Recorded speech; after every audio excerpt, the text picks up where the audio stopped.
Welcome to the Academic Writing Amplified podcast. On this podcast, we believe that the culture of academia needs to change radically. Women and non-binary people are revolutionizing academia within institutions that were not built for us. If you're ready to reject the culture of overwork, kick guilt and overwhelm to the curb, and amplify your voice to make a real impact on your field without breaking down or burning out, you're in the right place. With our team of experienced writing coaches as co-hosts, we'll share insights and talk to inspiring guests to bring you the practical strategies, systems, and mindset shifts you need to find time to write, publish work you love, and design your career on your terms. And it all starts with writing. Let's go. Hello. I'm Kathy Mazak, and this is the Academic Writing Amplified podcast. Wow, one of the things I love about doing this podcast is that I get to play with ideas. And today is definitely a podcast where I am playing with some new ideas that I wanted to tell you about. They're ideas that have come up from my programs, which, by the way, if you've been following along with the podcast and you've kind of been tracking my business trajectory, you might know that in 2020, 21, 22, and even most of 2023, I was not the main coach in my programs. I created them, and then I had a wonderful team of coaches coaching in them. But because of, changes in the business and kind of economic shifts, I am back to coaching, being the coach in my programs. And it has sparked so many kind of new ideas and new things to explore. And that is what we are talking about today, kind of my latest thoughts around writing practice. So before I get started, if you're new to the podcast, I just want to say welcome. Thank you for being here. If you love the podcast, there are over 200 episodes for you to listen to. And if you would like to hear more from me for free, please go to our website, scholarsvoice.org. And on any one of the pages at the bottom, you will find a little form to fill in to sign up for our In the Pipeline newsletter. So that is a newsletter that I personally write that goes out once a week with writing and publication tips, strategies, inspiration, also book reviews. Yeah, just lots of juicy goodness. So if you like the podcast, you will love In the Pipeline. Go to scholarsvoice.org to sign up. Okay, so I have been thinking a lot about writing practice lately. And part of the reason is that I have been working on my own writing practice. So today I wanted to do kind of a deep dive episode about the importance of writing practice, but also the connection between practice and pipeline. Because really, your writing practice fuels your publication pipeline. So you can have a beautifully organized pipeline. You can have all your projects broken down into tasks. You could be good at managing more than one project at a time. You could clear your schedule so that you're only participating in the activities that are aligned with your academic mission. But all of those things still won't move your pipeline unless you have a writing practice. And I know that so many listeners of this podcast have a backlog of papers.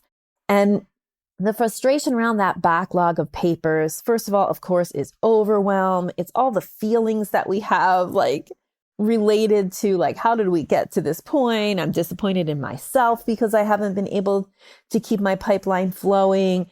I took on too many things, all of that. I'm pulled in 1,000 directions. All of those things affect our ability to clear our pipeline. But the number one thing that is absolutely indispensable to clearing the pipeline is a writing practice. So I want to talk about what I mean by writing practice and how to get one, how to create one for yourself. It is simple, but not easy. One of these things that's like simple, but not easy. It's the idea. I mean, I'll say my definition of a writing practice is regularly occurring writing events. Okay. So I'm leaning on the anthropological or ethnographic definition of practice and events, which comes from my PhD training in literacy studies, right? But really, it's like that simple. Like a practice is a series of writing events or regularly occurring writing events. A writing event is time on your calendar that is not only held for writing, but you actually use it for writing. It's more nuanced than that. So that's one of the things I want to get into in this episode. But for now, like simply put, if you do not have a writing practice, you will not unclog your pipeline and you will not create a publication pipeline that flows. You can have all the organization in the world. You can have everything aligned. You can have a lot of the skills that we teach in Navigate. I'm starting to think of them as kind of like top-down skills, right? Like those big picture, I know what I want for my career. I've designed and curated my pipeline to be that. I know how to project manage a piece of writing, and I have an ideal week, and I've culled things out of my schedule and really made space on my calendar so that I'm not so overwhelmed and overworked. I've honed my decision-making process. So all of those things are kind of high-level project planning parts of your publication pipeline that you absolutely need. And that is much of the Navigate curriculum. And then the next part of the Navigate curriculum is our soaring system, which is kind of what we teach in Navigate, which is like writing practice 101.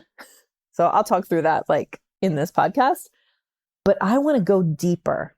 Like I really want to tell you that it is possible to create a writing practice that endures.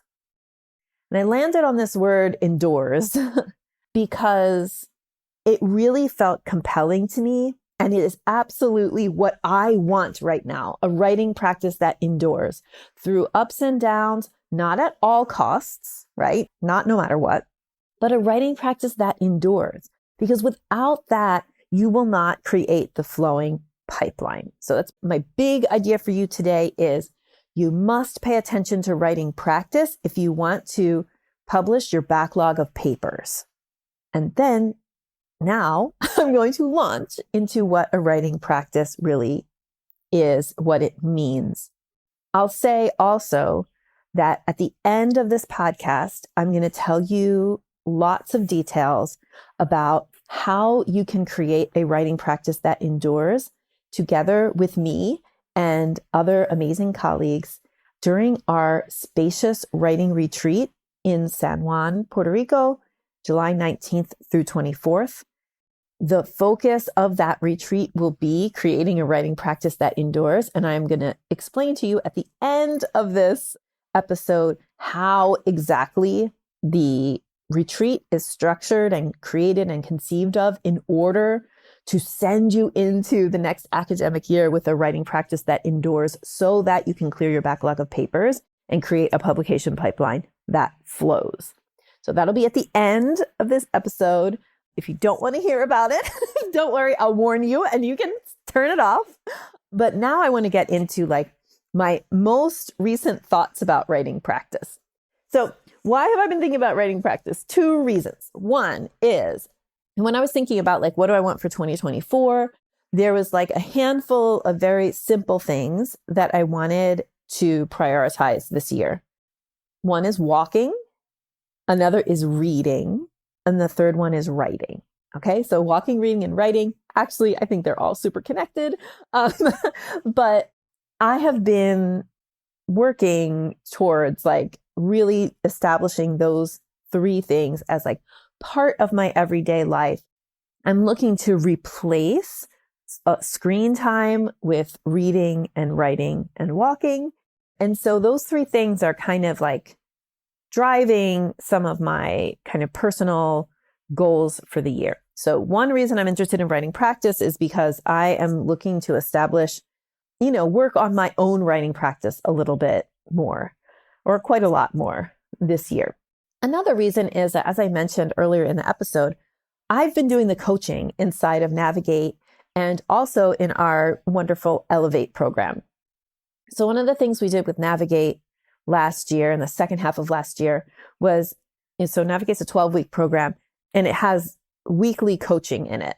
So I get to really talk to the members of the program. And then we also introduced this round 2+, we call it, because you could be in round 2, round 3 of Navigate, because we know that you're not going to completely, you're not going to get all your publications out in just 12 weeks. Like, you're not going to change everything in 12 weeks, but you will learn what you need to do and then work on deepening mastery around the Navigate outcomes. And you can do that after you are first introduced to them in the 12-week Navigate. Then you can go into the world and work on them yourself. Or you can participate in what I'm calling round 2+, right? Like round 2 and 3 of the program, where you continue to get weekly coaching with me.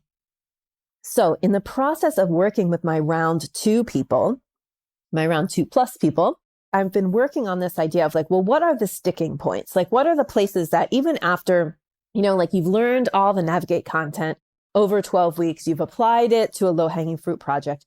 What is there left to do? Like, what are the common sticking points for people as they try to master the Navigate program outcomes?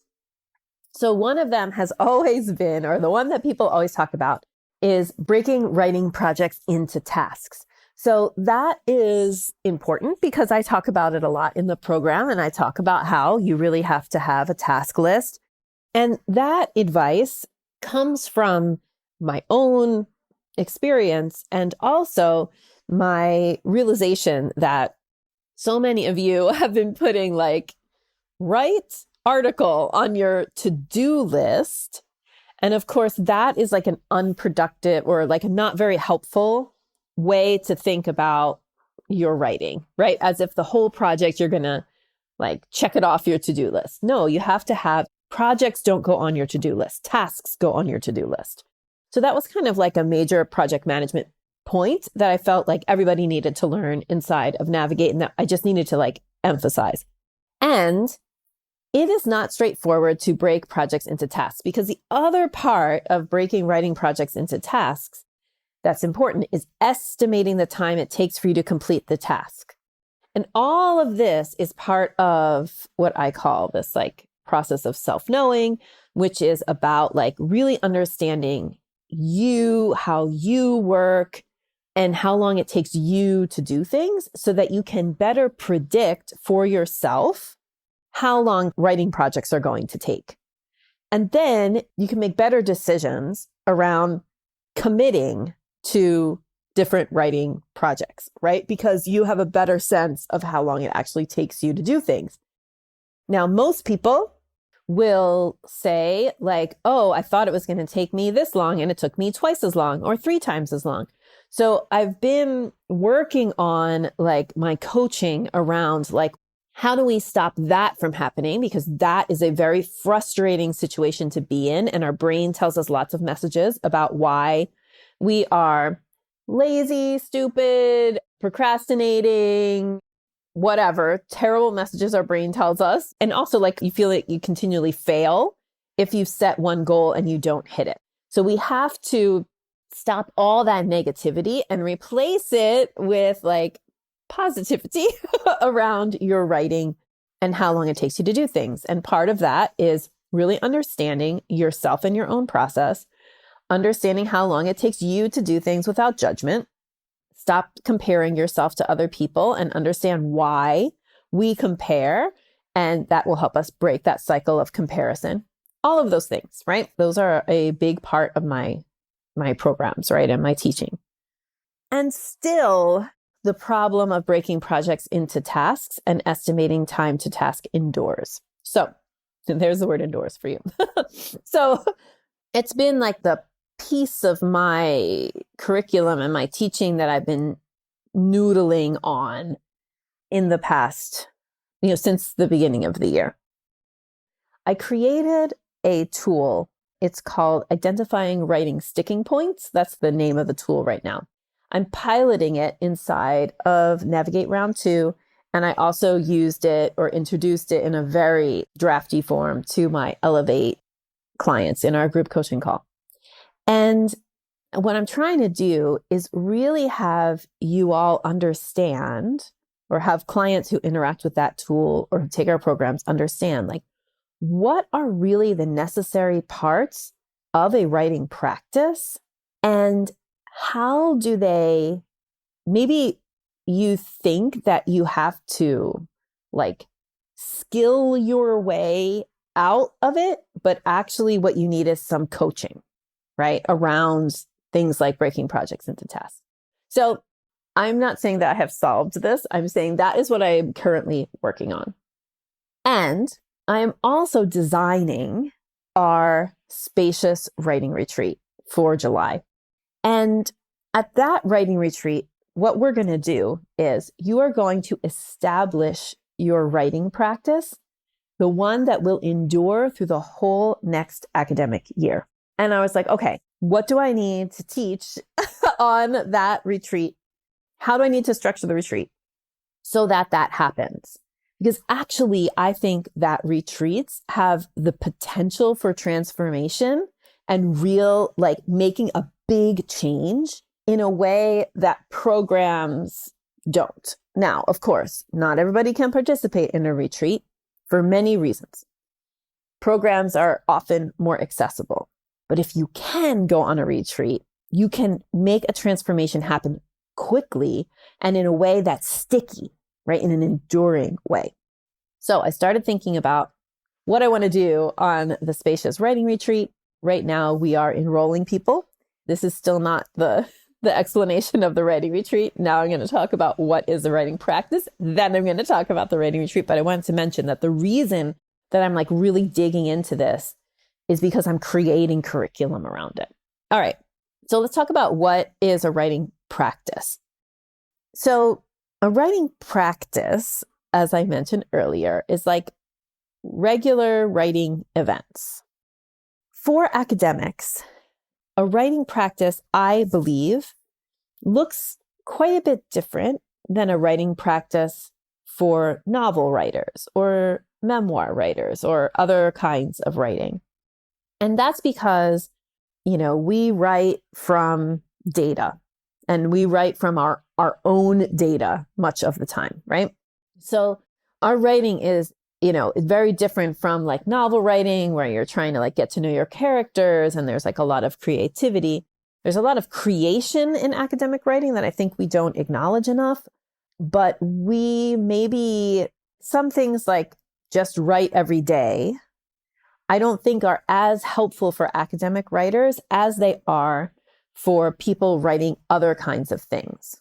So a writing practice for a novelist or a memoirist, I think would be really different. Well, I'm arguing is very different than a writing practice for an academic, especially because as an academic, as I've said thousands of times on this podcast, by the nature of your job, you are juggling many different things. It is many jobs in one.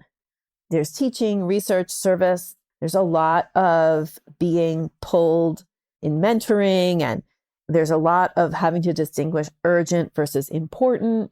And none of that is great for writing, right? So we have to design a writing practice in academia that is different than a writing practice for somebody else. So that's the first thing like I wanted to say. In Navigate, we teach the kind of what I think are like the basic tools of a writing practice. We call it the soaring system. If you picture a pyramid with a swoopy line behind, that is the diagram that we use inside of Navigate. So the bottom or the foundation of the pyramid is soaring sessions. What I mean by this is that when you sit down to write, you are having a feeling, or your individual writing events have flow to them. Okay. So I call it soaring. It's that feeling of like being uplifted and supported on invisible currents of energy, like as a bird glides and soars through the air, or like you picture a hang glider or something like that, there's not a lot of effort, like rigorous flapping of wings. There's more like that coasting, being supported by, again, like invisible currents of air, energy, whatever you want, however you want to think of it. That's the metaphor for how we want writing sessions to feel. So in Navigate, I do a lot, and I've on this podcast talked a lot about, well, how do you create that? How do you engineer it or manufacture it? Because the opposite of soaring is slogging, and we don't want that. Slogging feels terrible. Slogging is tramping through mud, And if your writing always feels like slogging, you're creating these negative feedback loops. And what you want to do is engineer positive feedback loops. So in Navigate, we talk about different ways to do that, to create soaring sessions so that your 1 to 2 hours of writing once or twice a week, which is how we advise people to start, has that soaring feeling to it. That's the foundation. Then we teach other additional tools, including how to do a 2-week writing sprint to significantly move a project forward, no matter where it is and the project is in its development. You could use a sprint to move it all the way to the end, to get a head start on it, to move the middle, whatever. But we teach a 2-week writing sprint process. And then the cherry on the top of the pyramid is retreats.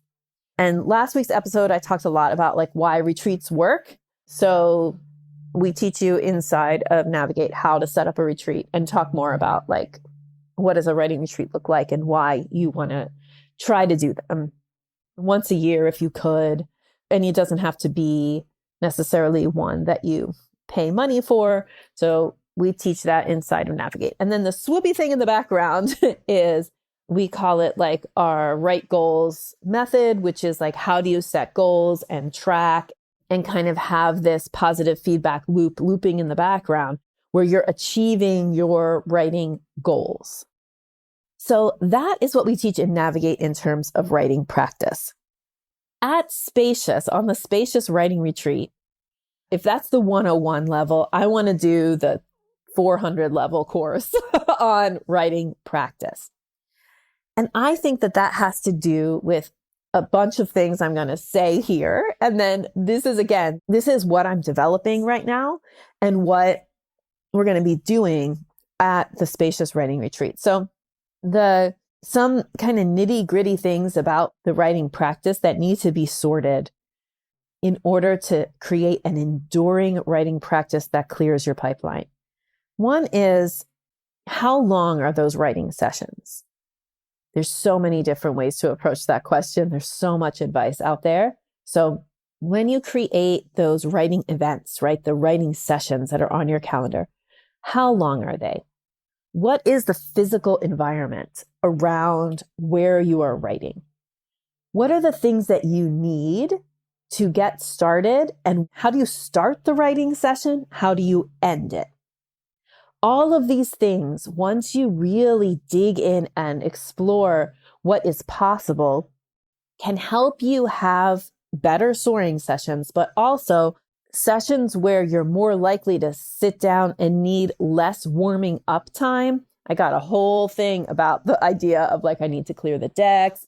I need to warm up, like that kind of thing.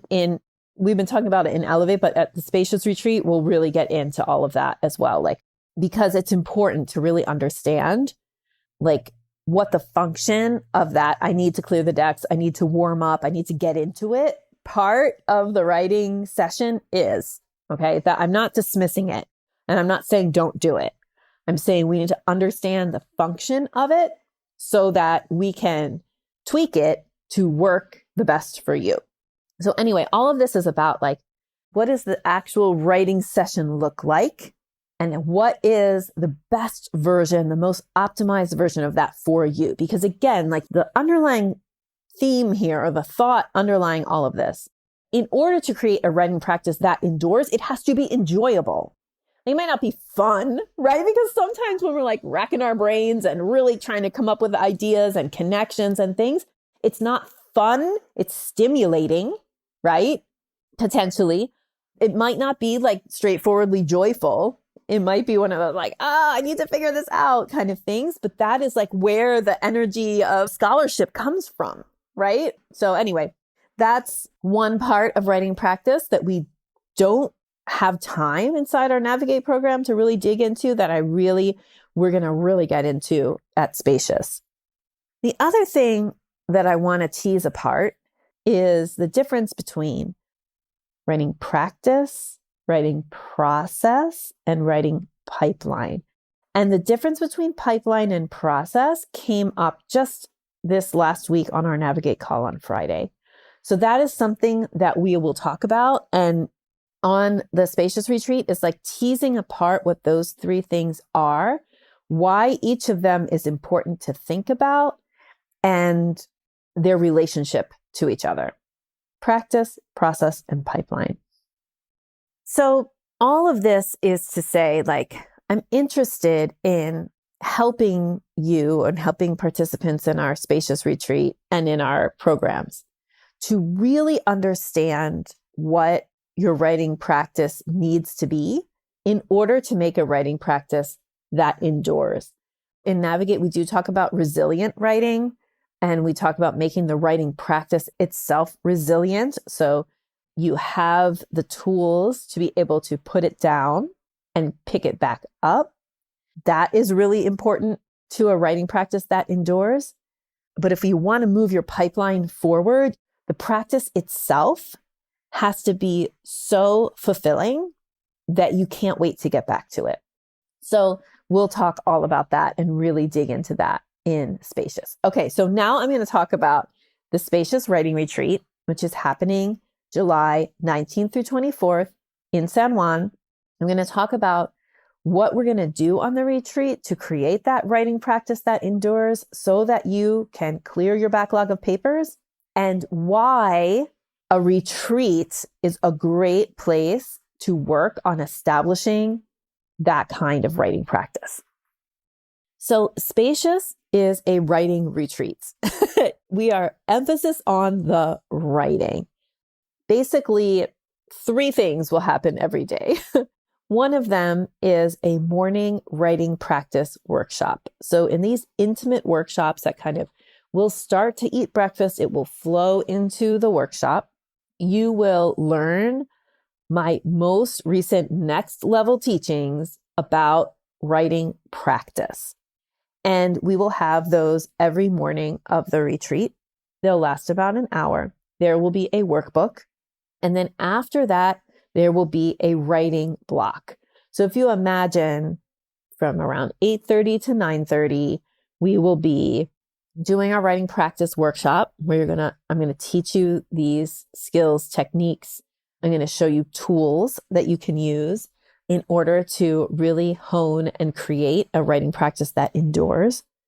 And then at around 9:30, that will be over and you will have a block of writing time. I'm encouraging everyone to come with what I'm calling a focal project. Okay, so in Navigate, we do a low-hanging fruit project because we're really trying to establish momentum in Navigate. We're really trying to get something out the door so that you can have that feeling of accomplishment. In Spacious, because you're going to have so much time and space to really deep dive into something, I'm not calling it a low-hanging fruit. I'm calling it a focal project. It might not be finished by the end of the retreat, right? But it will get your attention, and the writing practice that we are developing for you on the retreat that you're learning how to develop, you will apply to your focal project, to the writing sessions that you create on the retreat. So morning writing practice workshop followed by a block of writing time. We'll reconvene for lunch. By the way, we're staying at a beautiful boutique hotel in the Ocean Park neighborhood of San Juan. It's very close to the beach, a block from the beach. And we will be eating breakfast and lunch at the hotel. That's included in the price of the retreat. We'll reconvene for lunch, same kind of thing. We'll eat, and then it will flow into our group coaching session. So if you imagine we reconvene at about 12, by 12:30, we're doing group coaching. Now, why are we doing group coaching? We're doing group coaching because there's a really important connection that is a big part of Navigate as well, which is the connection between learning something and being able to implement it, right? So you can learn a technique or a skill, but being able to implement it many times takes coaching. So that is what we do during our afternoon coaching session. You will have learned something in the morning. You will have dabbled in it during your writing session. And then we will circle back and we will do the mindset and belief coaching that you need, again, in order to create a writing practice that endures so that you can clear your backlog of papers. That takes mindset work. That takes beliefs, because we're actually going to have to get rid of some beliefs that are not serving you anymore. And we're going to have to replace them with new beliefs about your writing and publishing. And to me, that really can only happen through coaching. So the group coaching session in the afternoon, kind of tacked on to the end of lunch, that'll be done by 1:30 or so. And you will literally have the rest of the afternoon and evening to write. We are not having dinner together except for on Saturday night. So arrival is Friday, the 19th at 8 p.m. We'll have a welcome session. We'll have snacks there. So that just lets everybody kind of travel all day on Friday in order to arrive and have our welcome session, get to know each other, set intentions, talk about goals. For the retreat, I'll give you your workbook at that time, and you'll schedule your one-on-one pipeline and practice review, which I'm going to talk about in a second.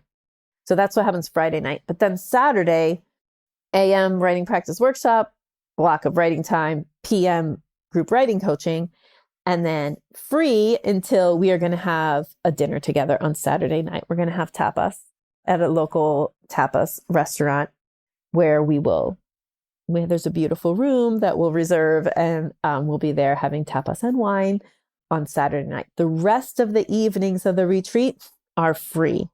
There's so many places that you can walk to get something quick to eat if what you want to do is rest or write.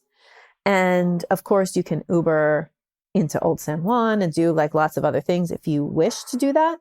The hotel also has yoga sessions and different things that you can choose to do.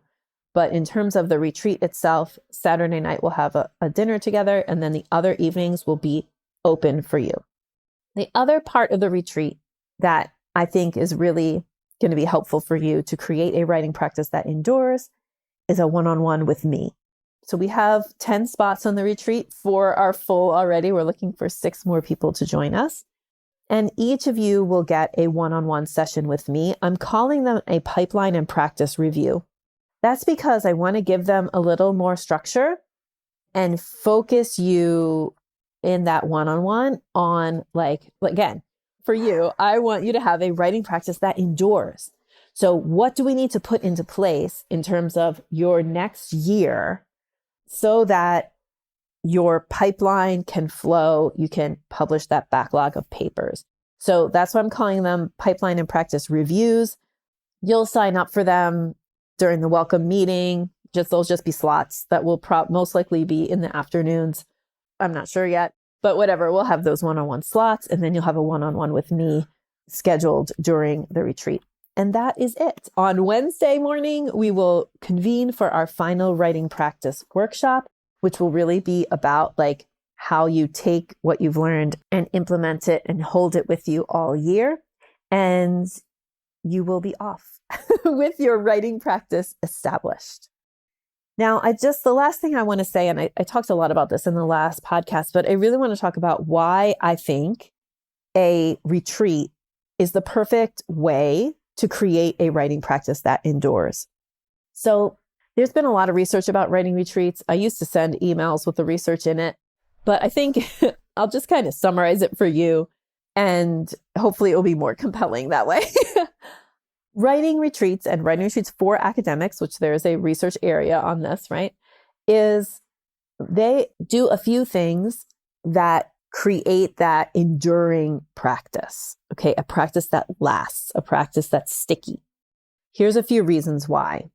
One is you are giving a lot of concentrated time, money, and effort on all focused on your writing practice.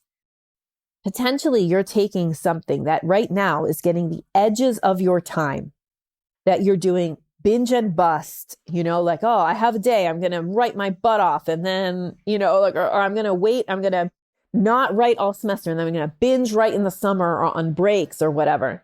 Like something that's not a writing practice that endures. You're taking that, which has been getting the edges of your time, or it's getting pushed away, and you are centering it. You are giving it so much importance by investing time, money, and energy into it. And so for that reason, it is transformational to do a retreat, because you are taking your writing practice, which right now might be getting crumbs of your time, and you are giving it all this attention and love. And that raises your writing in importance in your brain. Like, okay, this is now really getting the amount of importance that it's supposed to have. And that makes your writing practice endure. That has overflow into the next academic year. So that's one reason. Another reason is, of course, the community. You're with other people who are doing the same thing in a very similar kind of values around academia as you have. Might not be the same field, which is also like even better, right? Like diversity of fields is even more exciting and fun to work with on a retreat. And because you have these other, you're like, oh my gosh, I'm not alone. We all have these same problems. And now we're all working together to solve them. And that is where you get that beautiful community as accountability happening. And it happens on the retreat. People on the retreat, you're going to be bonded with those people because you will have spent 5 days with them. You'll have gotten to know them through coaching like so well that those relationships, that community of support will also endure throughout the year. Hard to get online. We do in Navigate, but even better in person, even easier to make those connections and form those bonds in person. And of course, the curriculum that you're learning. So instead of spreading the curriculum out over for Navigate over 12 weeks or doing this as a course, you are getting it in a burst. And so you're able to really integrate and implement what you're learning immediately in a protected environment. So that is also going to help make that transformation and have you create that writing practice that endures. Now, I'm just very excited to work with you at our Spacious Writing Retreat. If you want more information, all the details and the cost and the links to enroll, again, there's 6 spaces left. They are going to be in the show notes. It's just a Google Doc. It's not on my website. It is a Google Doc that you can click to in the show notes. If you get my In the Pipeline newsletter, you will also get all the information about this retreat because we're doing a special email promotion right now. And we basically are going to be selling the spots until they fill. So I'm not creating any kind of false urgency around this. The only urgency is that there's 10 spots. And so if you want one, then please get it as soon as possible before they are sold out.